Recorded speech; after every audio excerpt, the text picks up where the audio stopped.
எனக்கு வந்து ஒரு ஒளி மட்டும் தெரிஞ்சது. ஒளி மட்டும் தெரிஞ்சது. சந்தன வாசனை. சந்தன வாசனை. சந்தனம். வேற யாரும் வந்தாங்க? வேற யாரும் வந்தாங்க. நீங்க சொல்லுங்க. என் பேர் விமலா.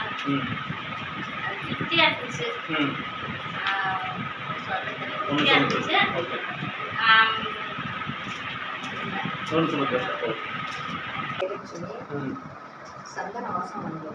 சந்தன வாசம் வந்துச்சு. நீங்க எங்க உட்காந்துருந்தீங்க?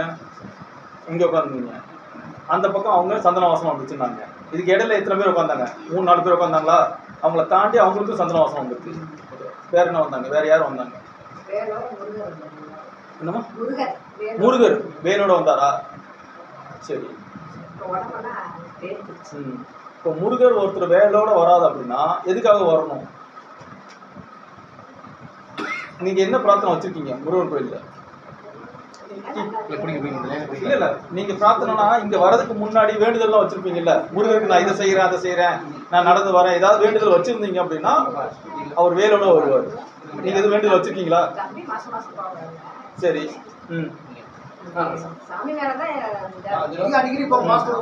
இல்ல இல்ல, போயிட்டு வர்றது ஓகே. வேண்டுதல் எதுவும் வச்சிருக்காங்களா? எனக்கு இது நிறைவேற்றி கொடுங்க, இதை நான் செய்யறேன் அப்படின்னு சொல்லி இதை வேண்டுதல் பண்ணீங்களா? சரி, ரைட்.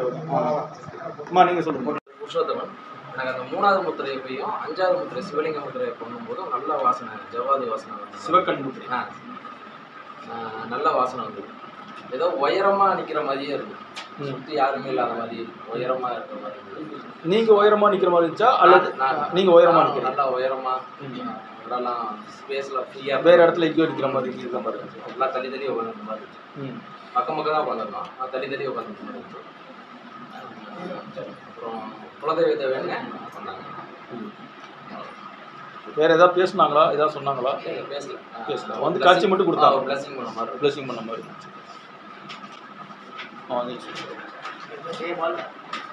ஒளிவிட்டமான தெரியுது. ஒயிட் கலர் எதுவும் தெரியல. ரெண்டாவது வந்து ஜவாத வாசம் வந்துச்சு. வேற என்ன வாசம் வந்துச்சு? வேற யாரும் வந்தாங்களா? ஒயிட் கலர் மட்டும் ஒயிட் கலராக தெரிஞ்சது. ஒயிட் அந்த பல்ப்பு ரீச்சிங் அடிச்சு அது லைட்டாக இருக்குமோ இந்த மாதிரி தெரியுது. இங்கே வெள்ளையாக வருது, நீல கலரில் வருது அப்படின்னா இந்த சக்கரம் நமக்கு ஓப்பன் ஆகுதுன்னு அர்த்தம். அதுதான் சக்கரம் சொல்லக்கூடியது. பூர்வ மட்டில் இருக்கக்கூடிய இடத்துல நம்ம அதனால தான் என்ன பண்ணுறோம், திருநீர், சந்தனம் அல்லது பெண்கள் பொட்டு வைக்கிறதுக்கெல்லாம் காரணம் என்னன்னா இந்த சக்கரம் ஓப்பன் ஆகுறதுக்காக. இந்த ஓப்பன் ஆச்சுன்னா என்ன ஆகும் அப்படி நடக்கும் அப்படின்னா உங்களுடைய எதிர்காலத்தை பற்றி நீங்கள் தெரிஞ்சுக்கிடலாம். புரியுங்களா? இந்த முதிரை நீங்கள் செஞ்சுட்டே இருந்தீங்க அப்படின்னா சிவக்கண்ணோ சிவக்கண்ணி முதிரை சொல்லக்கூடிய 5ஆம் முதிரை நீங்கள் செய்கிறீங்க அப்படின்னா உங்களுடைய எதிர்காலம், அதாவது எதிர்காலம் உங்களுடைய இதுக்கப்புறம் நம்ம எப்படி வாழ போகிறோன்றத இந்த பயிற்சி நீங்கள் கண்டினியூவாக செய்யும் பொழுது என்ன ஆகும், உங்களுக்கு ஸ்க்ரீனில் எப்படி படம் பார்க்குறோமோ அதே மாதிரி உங்களுக்கு தெரிய ஆரம்பிக்கும். நம்மளோட வாழ்க்கை இப்படி தான் இருக்க போகுது, இப்படி தான் இருக்க போகிறோம், இது நடக்க போகுது அப்படின்றத முன்கூட்டியே நீங்கள் தெரிஞ்சுக்கலாம். அதே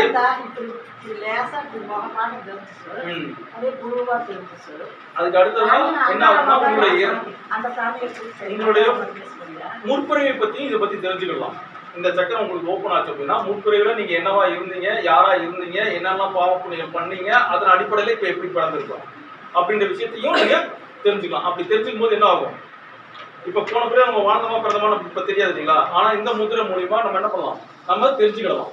நம்ம எப்படிலாம் வாழ்ந்தோம், எப்படிலாம் இருந்தோம், என்ன நன்மை தீமைகள்லாம் செஞ்சோம், அதன் அடிப்படையில் இப்போ இங்கே வந்து நம்ம ஏன் பிறக்கணும், இன்னாருக்கு இந்த அம்மா அப்பாவுக்கு நம்ம ஏன் பிள்ளையா, இத்தனாவது பிள்ளையா நம்ம ஏன் பிறக்கிறோம், இப்போ பிறந்தது இல்லாமல் இதுக்கப்புறமேட்டு நம்ம என்னெல்லாம் பண்ண போகிறோம் அப்படின்ற எல்லா விஷயத்தையுமே இந்த சிவக்கண் சிவ அக்னி முத்திரை சொல்லக்கூடிய 5ஆம் முத்திரையை நம்ம தெரிஞ்சுக்கலாம். சார் சொல்லி கொடுத்த எல்லா புத்தரையும் கவனமாக கவனிச்சு செய்யணும். ஆனால் ஒரு சில புத்தரை வந்து பார்த்தீங்கன்னா ரொம்ப கை வலி எடுத்துருச்சு. கடைசியாக இருக்கிற முத்திரையும் இன்னொரு முத்திரையும் ரொம்ப வலி எடுத்துருச்சு. பட் ஆனால் கடைசி வரைக்கும் கை எடுக்கக்கூடாதுன்னு பார்த்தேன். கை வலி எடுத்ததுனால கொஞ்சம் கீழே வரும்னு சொன்னேன். ஆனால் இது வந்து புது ஒரு அனுபவமாக இருக்குது. இதை ப்ராப்பராக ஒழுங்காக செஞ்சால் எல்லாம் நல்லபடியும் நல்லா என்னுடைய கருத்து. இது வந்து ஃபஸ்ட்டு ஒரு அனுபவம். சிறப்பாக செஞ்சோம்னா நல்லா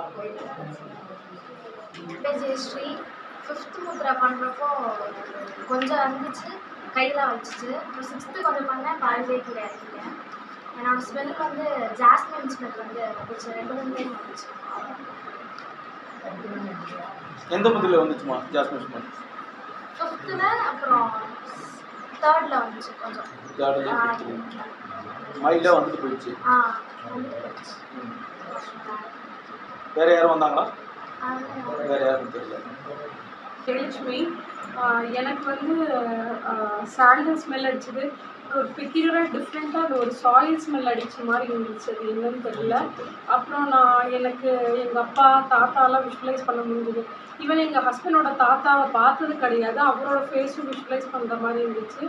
அதுக்கப்புறம் சபரிமலையில் ஐயப்பன் இருக்க மாதிரி ஒரு பிக்சரைசேஷன் கிடைச்சு. விஷாலி, எனக்கு பண்ண கண்ணிலேருந்து தண்ணி வந்துச்சு. ஆனால் நான் பண்ணேன். 6வது நாள் சுத்தமாக பண்ண முடியல, இருந்தாலும் பண்ணிடணும் ஃபுல்லாக பண்ணிட்டேன். எனக்கு வந்து ஒரு கால் மட்டும் லைட்டாக மிதக்கிற மாதிரியே தூக்குற மாதிரியே இருந்துச்சு. மற்றபடி நல்லா பண்ணிட்டேன். பேச்சு கொண்டு அனைவருக்குமே சந்தோஷம், வாழ்த்துக்கள். நன்றி. இந்த நல்ல நாளில் பயிற்சி கொடுத்த உங்களுக்கு மிக்க மிக்க நன்றி. ஓகே, உங்கள்கிட்ட ஒரு ஃபார்ம் ஒன்று கொடுத்துருப்பேன். திரும்ப உங்களுக்கு கான்டெக்ட் பண்ணணும் அப்படின்னா அந்த ஃபார்மை ஃபில் பண்ணி கொடுங்க. இங்கே லோக்கலில் இருக்கிறவங்களுக்கு தேவையில்லை, கொஞ்சம் வெளியிலேருந்து வந்தவங்க. வணக்கம், என் பேர் வந்து கண்ணன், யோகா எஸ்கர்னு சொல்லுவாங்க. இன்றைக்கி 15/2/2026 இந்த நாளில் மகா சிவராத்திரி. இந்த நாளில் இன்றைக்கி காலையில் கர்ப்பவினை போக்கக்கூடிய முத்திரை தியான பயிற்சி நடக்குது. ஸோ உலகத்தில் வேறு எங்கேயுமே நடக்காத ஒரு தியான பயிற்சி. அது முத்ரா மூலியமாக நம்மளுடைய கர்ப்பம் பண்ண முடியும் அப்படின்றத சயின்டிஃபிக்காக நம்ம கை 2 கை இருக்குது, 2 விரல் 5 விரல்கள் இருக்குது அப்படின்ற விஷயத்தையும் 5 விரல்களும் ஒவ்வொரு விதமாக எதுக்காக இருக்குது அப்படின்ற சயின்டிஃபிக் சொல்கிறது இல்லாமல் இந்த விரல்களுடைய அமைப்பு குறியீடை வச்சு முத்திரை மூலமாக நம்மளுடைய பாவ வினைகளை கர்ப்ப வினைகளை தீர்க்க முடியும் அப்படின்ற பயிற்சி இன்னைக்கு நல்லபடியாக நடந்தது. ஸோ இந்த பயிற்சியில் வந்து சுமார் கிட்டத்தட்ட ஒரு 30 பேர் வரைக்கும் கலந்துக்கிட்டாங்க. ஒவ்வொருத்தருடைய அனுபவங்களும் புதுவிதமான இருந்தது. பலவிதமான வாசனைகள், பலவிதமான நறுமணம் சத்து, பழங்கள், பூக்கள், இப்படி ஜவ்வாது, சந்தனம், திருநீர் போன்ற வாசனைகள்லாம் வருது. இதெல்லாம் எதுக்காக வருது? பூவோடு சேர்ந்த நாரும் மணப்பது போல நம்மளுடைய பாவங்கள் தீரும் பொழுது நம்ம உடம்புல இருந்து வாசனைகள் வெளியில் வரும் அப்படின்றது இன்டிமேட் தான் இந்த தியான பயிற்சியை. இது மூலிமா என்னென்ன பெனிஃபிட் பயன்கள் கிடைக்கும் அப்படின்னா, நம்மளோட வாழ்க்கையில் ஏற்படக்கூடிய கஷ்டங்கள், துன்பங்கள், துயரங்கள் நீங்கி பொருளாதார தடை நீங்கும், திருமண தடை நீங்கும், அப்புறம் கல்வி, இந்த மாதிரி எண்ணற்ற பல நன்மைகளை நம்ம வாழ்க்கையில் இது வரைக்கும் கிடைக்காத, அடையாத பல சம்பவங்கள், நிகழ்ச்சிகள்லாம் வந்து இந்த பயிற்சி மூலிமா நடக்க ஆரம்பிக்கும். முக்கியமாக சொல்லணும் அப்படின்னாக்க, நம்மளுடைய பாவங்களுக்கு இருந்து மீண்டும் ஒரு பிறவா நிலையக்கூடிய முத்திரையும் இந்த இதில் இருக்குது. அது இல்லாமல் நம்மளுடைய சச்சித கர்மா போகக்கூடிய உணர்வு மூலியமாக வாங்கிட்டு வந்த கர்மா போடுறதையும் அவங்களால உணர முடியுது.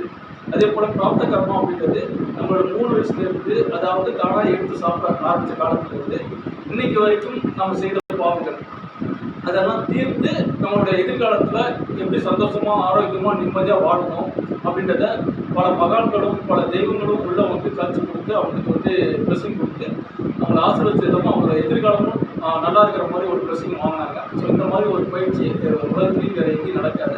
இது வரைக்கும் கிட்டத்தட்ட ஒரு 23,500 பேர் வந்து கற்றுட்டாங்க. ஸோ இன்றைய நிகழ்ச்சியில் வந்து பார்த்திங்கன்னா ப்ரோக்ராமில் ஒரு 30 பேர் வரைக்கும் இது சும்மா ஒரு சிம்பிளாக இன்றைக்கி வைக்கணும் அப்படின்றதுக்காக ஒரு வீட்டில் வந்து அரேஞ்ச் பண்ணி செஞ்சது. அதனால் ஒரு 30 பேர் வரைக்கும் கலந்துட்டாங்க. ஸோ இந்த நிகழ்ச்சியில் கலந்துக்கிறவங்க அத்தனை பேருமே இதுக்கப்புறம் ஒரு காலத்தில் யாராவது கலந்துக்கணும், இந்த மாதிரி நிகழ்ச்சி நடத்தணும் அப்படின்னாலும் என்னுடைய கான்டாக்ட் நம்பர் சொல்கிறேன். அந்த நம்பரில் நீங்கள் கான்டாக்ட் பண்ணணும், தொடர்பு பண்ணிங்கன்னா கண்டிப்பாக இந்த நிகழ்ச்சியை நடத்தி தருவோம். 9446359991. திரும்ப நான் சொல்கிறேன், 9443635999.